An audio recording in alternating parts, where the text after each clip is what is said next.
Pedro, como siempre, gracias. Y justamente esta mañana surgen más interrogantes en cuanto a las cifras y antecedentes de los detenidos que son inmigrantes. Y nos preguntamos qué significan estos datos y cómo los deberíamos interpretar. Se lo preguntamos directamente a nuestro Jorge Cancino, editor principal de Inmigración. Don Jorge, como siempre, me encanta verlo. Buenos días. Le pregunto directamente, ¿cómo contrastan las palabras de Homan con las estadísticas oficiales y la realidad migratoria que se vive en este momento en Estados Unidos? Contrasta mucho, Caro. Primero, buenos días y feliz jueves. Contrasta mucho y la incertidumbre sigue creciendo, puesto que informes privados, por ejemplo, el TRAC de la Universidad de Syracuse y también el Centro para la Justicia Brennan, indican de que entre el 71 y el 73% de las personas detenidas en los centros de ICE carecen de antecedentes criminales. Abogados con los que hemos hablado indican lo mismo, es decir, hay una información del gobierno que no es acorde con la realidad. Y lo que hace falta aquí es mayor transparencia del Departamento de Seguridad Nacional, que emita informes para que puedan ser verificados y así comprobar que la información que entregan es correcta.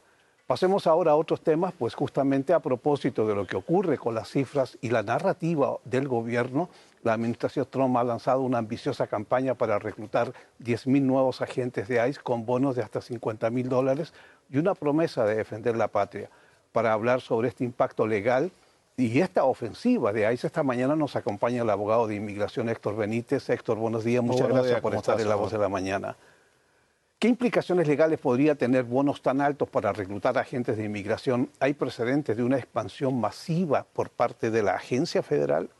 Bueno, lo que sucede es que indudablemente lo que la agencia federal también está viendo en este momento es que más allá de que está tratando de hacer esfuerzos en muchos de los estados para nutrirse de otras agencias, de otras instituciones, para poder llevar a cabo las políticas migratorias, lo cierto es que no están consiguiendo el nivel de respaldo que necesitan para poder llevar a cabo, materializar los números que tal vez han prometido.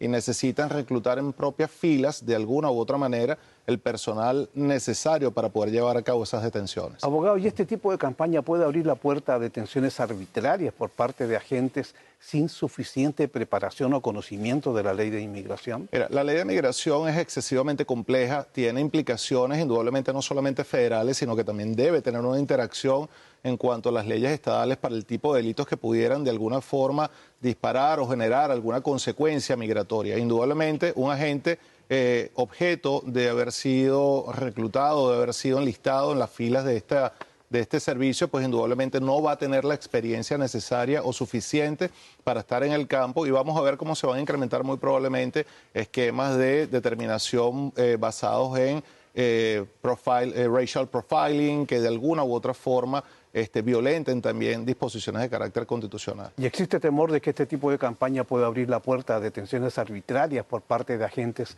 sin suficiente entrenamiento y experiencia? Definitivamente sí, porque es que ya lo estamos viendo incluso con los agentes de trayectoria o experiencia. Estamos viendo cómo parte de esa narrativa o de alguna manera de esa instrucción ha venido permeando aguas abajo, y los agentes de experiencia incluso están en muchas ocasiones desatendiendo, digamos, esas garantías constitucionales que normalmente deben estar privando en este escenario. ¿Qué podemos esperar en consecuencia de personas que están apenas enlistándose o de alguna forma iniciándose en el aprendizaje de este tipo de procesos? Abogado, pasemos a otro tema. También hay preocupación entre residentes legales permanentes que cometieron algún tipo de delitos hace más de una década.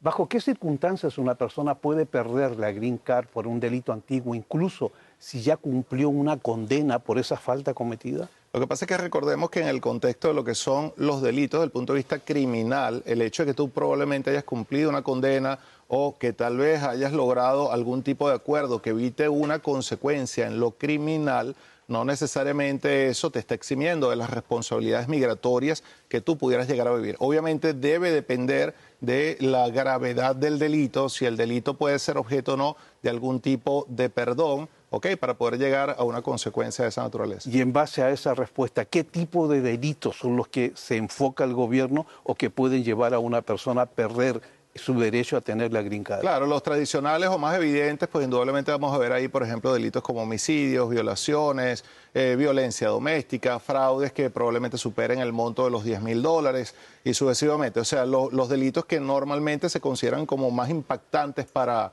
para la sociedad. Lo que conocemos como pecados capitales Como que cometen pecados los capitales, sí, inmigrantes, señor. ¿no? También hoy conocemos una demanda de varios miembros del Congreso de la Administración Trump por bloquear la supervisión de centros de detención de ICE. ¿Qué consecuencias legales podría tener esta demanda en contra del gobierno?